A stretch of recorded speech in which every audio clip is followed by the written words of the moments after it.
Okay, that is it for now for our built-in modules. There are many of them. We've covered various modules in this section as well as in some previous sections of the course. I've introduced some along the way, and I'll continue to create some more content around these modules and many others. If you could let me know which ones you're most interested in. Again, there are around 200 built-in modules currently in Python. So I'd like to make more content around the ones you're interested in.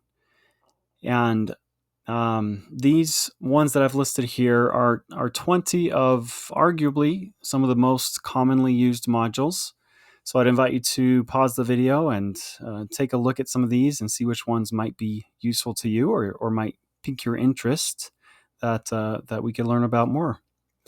So for now, we'll leave it at that. And again, we'll continue adding more information about these modules. We'll see you in the next video.